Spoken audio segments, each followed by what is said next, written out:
and then you will click directly here on Edit Site, like this. This means the Wix editor is loading.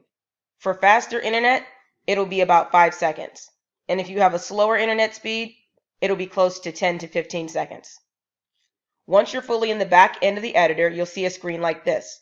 You'll see your design within grid lines, horizontal and vertical. The first thing that I will show you is how to save your site and how to publish your site. Saving your site means that you're saving the website so you can come back later and continue making those changes. Once you're ready to finalize your site, you'll publish it. And this means that when you publish, those changes have gone live. So essentially, as you're building your website, you'll be clicking on save, but once you're ready for that website to go live and you're launching it, you'll click on publish. And those changes again will show live on your site. If you ever do want to see the changes before you publish and or save, you can always click preview and it shows you how your site will look. To get back to where you were before, you would just click on back to editor. The next thing I'll show you is site. When you hover over site, it gives you a lot of options. Some of these you can edit via the screen we were on previously in your dashboard. But if you want to access it from the back end of the Wix editor, you can also do that. The next thing is tools. The first thing is a toolbar, and you can make that show up or go away. You essentially need that for different elements as you're building your website. So for best practices, leave toolbar selected. If you want to be precise for alignment, you can also turn on ruler, which is at the top. Grid lines shows the grid lines horizontal and vertical. And that's important to have because you always want to keep your Wix website inside of the grid lines.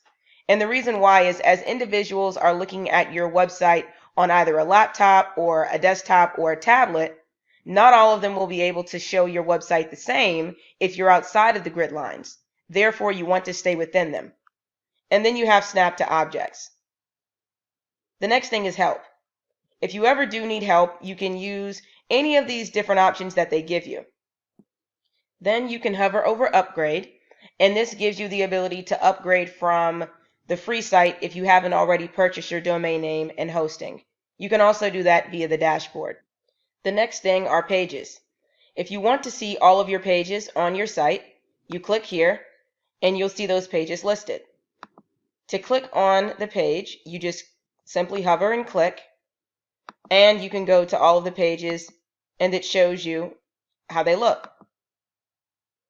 To add a new page, you would click on Add Page. You can click here to add a new page. You can click here to add a link, which is going to go to another place that's not a page. So what that means is, let's say if you wanted a page to go to a resource or another website, you would simply enter in that website, and then it could open up in a new window. You can also have a page on your menu go to email, to a phone number, a document. You can have it drop to the top or bottom of a page, or a light box, which is a pop-up. You also have the ability to have it go to an anchor, which is going to take an individual to a particular position on that same exact page. Most commonly, individuals who add links are adding them so they can go to another website. When you're ready to do that, you enter in that URL, and you want to click on Open to New Window, so it opens up in a new window. But if you do current, it will go to another website on that same page. And then you have the ability of adding a header. And this is putting pages under one particular drop-down that an individual can then hover over and then see all of the pages listed under it.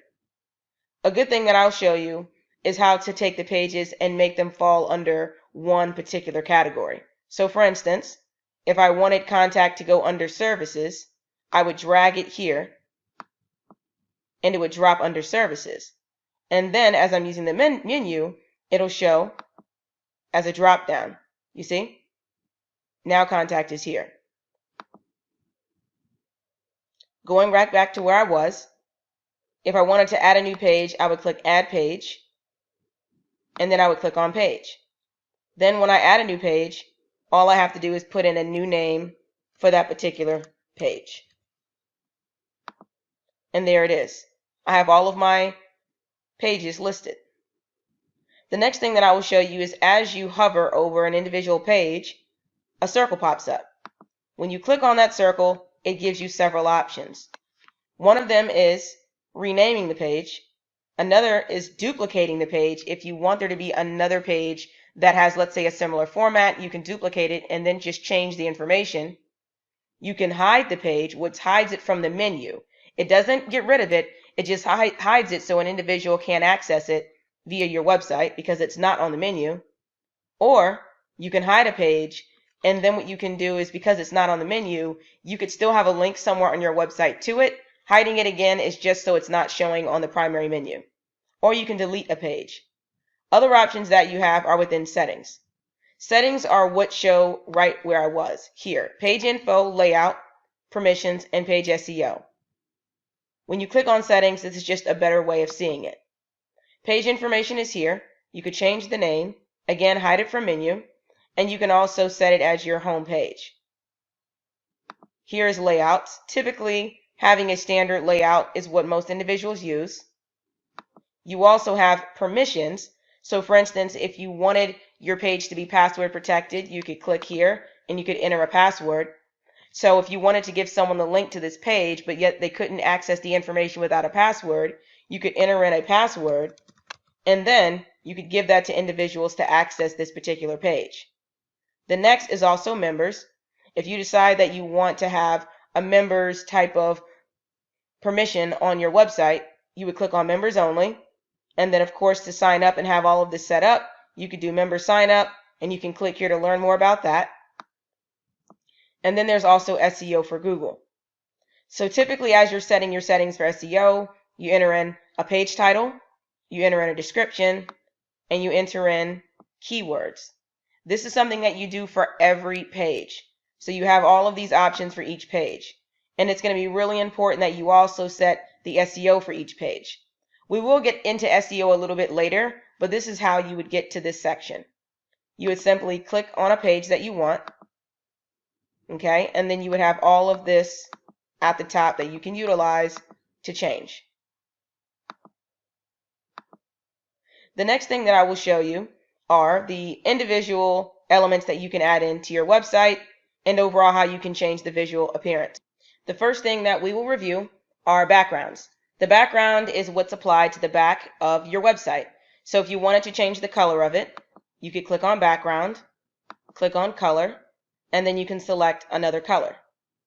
As you see, the background is changing.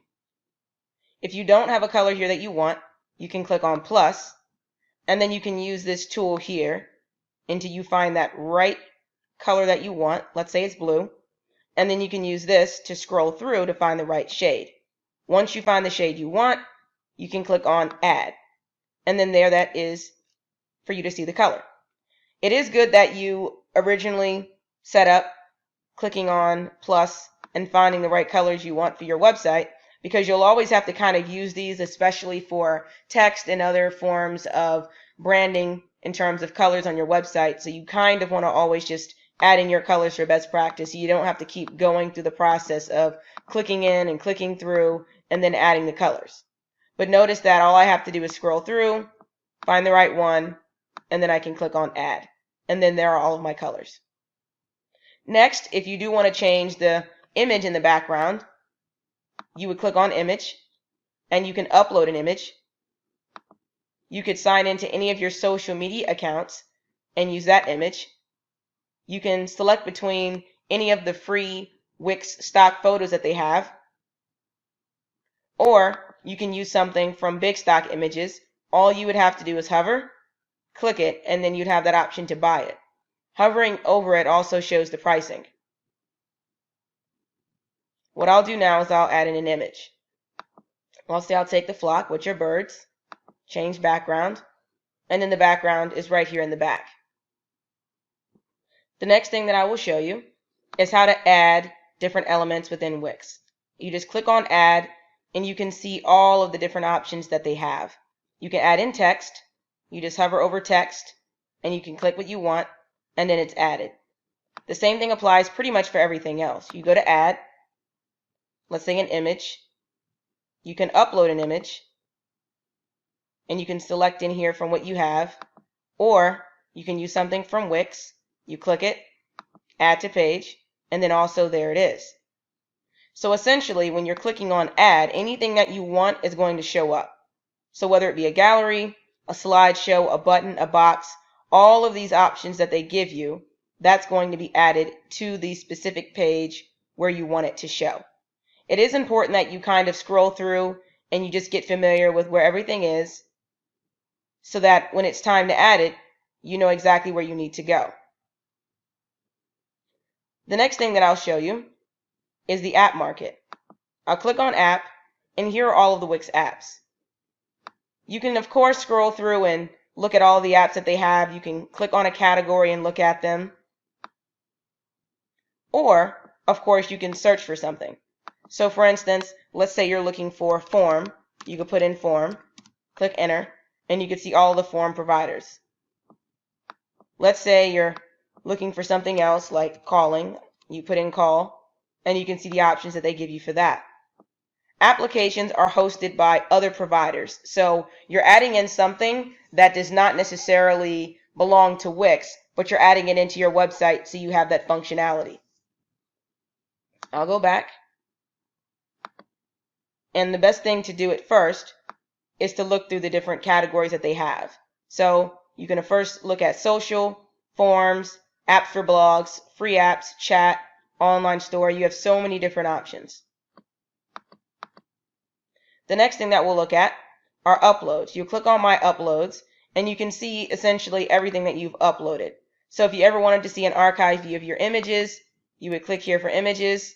Same thing for videos. Everything that you've uploaded to your site is going to be inside of uploads. The next thing is blogging. If you did want to start blogging, you would click on start blogging and you can add a blog to your site. When you click on add now, it automatically creates a brand new page for your blog, but that's how you would add in a blog. Right here is to promote. You can click on that, and that's allowing you to build a shout out email. And right here are Wix bookings. If you are interested in having an individual to have a process of where they fill out some information or they're looking at a calendar and they're booking a date with you, you could use Wix bookings. Now, if you are interested in adding a store, you would hover over App Market, you'd click it, and then you would type in store, and you would use Wix stores. If you did purchase the e-commerce package to utilize the features that they give you with that, you would use Wix stores. The next thing I'll show you is actually what's inside of the Wix editor on your screen. So first of all, Wix is very, very popular because it's one of the only platforms that they have where all elements are drag and drop. And what I mean by that is you can easily pick up something and move it around. You just click it and you can move it around. You can click something and you can right click it and it gives you options. So you can of course delete it by clicking this, or you can use delete on your keyboard. But the same thing applies to just about everything. Lines, text, as well as images. You can put anything wherever you want it to be, which gives you 100% control. That's what makes Wix very popular and makes it an excellent choice for designing because the choices are infinite. The one thing you do want to keep in mind is to keep everything within the grid lines. But once everything's inside of the grid lines, again, you can place it based upon where you feel as if that it will look best. You can navigate across all different pages and you will see that the same thing is basically applied. You can easily drag and drop text. Any element you note, when you're clicking on it, you see a pop-up. Text, you see a pop-up. Image, you see a pop-up. That's how you know what it is. So, text, here, image. To change anything, you click on it, and then of course you can edit text. You're going to see a pop-up for text settings. And then what this gives you the ability to do is to go through and make changes to text. You can click an image, and you can make changes to the image. And the same thing applies to, let's say, a line. You would change design. That's the best way to know what something is by clicking on it. The next thing is your menu. This is tied to your pages. So let's say you have 5 pages. You should typically see 5 little elements here on the menu. You might see some things on a drop-down. You can't really see this in the editor mode, what's on the drop-down. So the best thing to do is to go here and to see exactly what you have. But if you don't have something hidden, or if it's not on the drop down, it is going to show at the top. To change the design to your menu, all you would have to do is hover here and you could change design. To manage the menu, you'd click here for manage menu and that would pop up. Changing the design is easy. You would click on design and you would customize the design. The same applies with other elements in the header. You click on it, this is social, so you could click set social links. You would click it and you could change the link. To replace the actual image, if you didn't want to use the Facebook that is blue, you could select between everything they have here.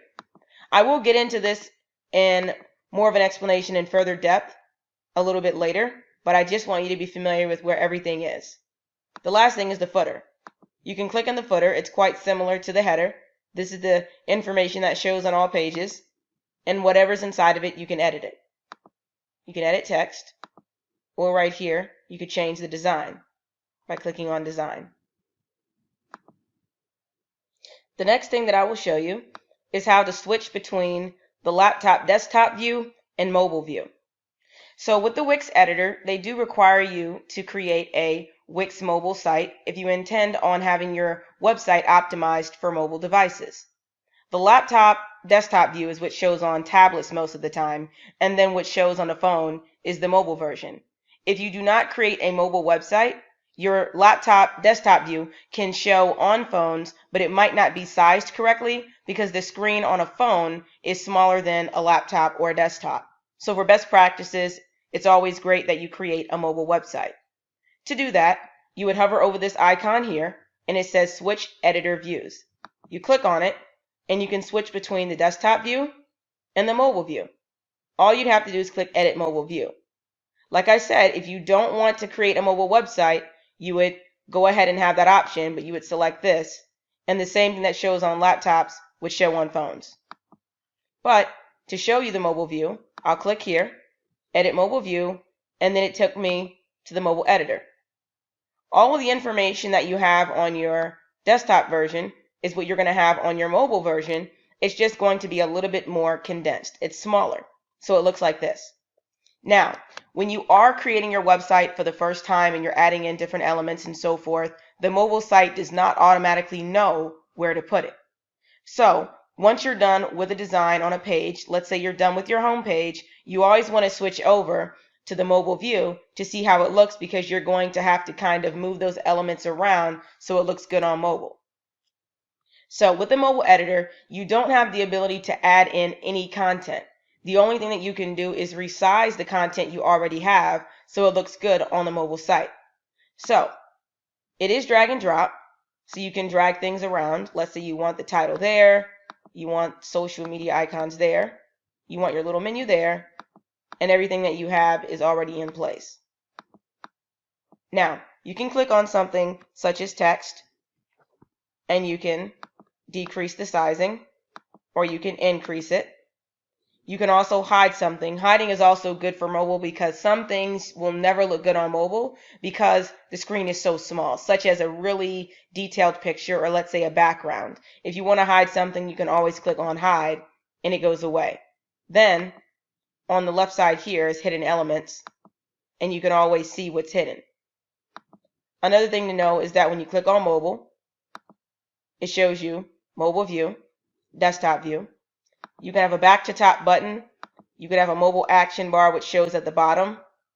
And then with the mobile site, you also have the ability to change the background. Now, the background that you have on, again, your laptop might be great because you could see all the detail, but for mobile, sometimes it's not that way because it crops the images a little bit different. You might not see everything. So they give you the ability to change the backgrounds for mobile. And that's the only thing that might be a little bit different as you see it on the mobile side. When you're ready to change pages, quite similar to the desktop view, you would click here and you would go to the other page. Now, as you're clicking on elements, again, it's giving you the same options, but your main goal here is to resize it so it looks good on mobile.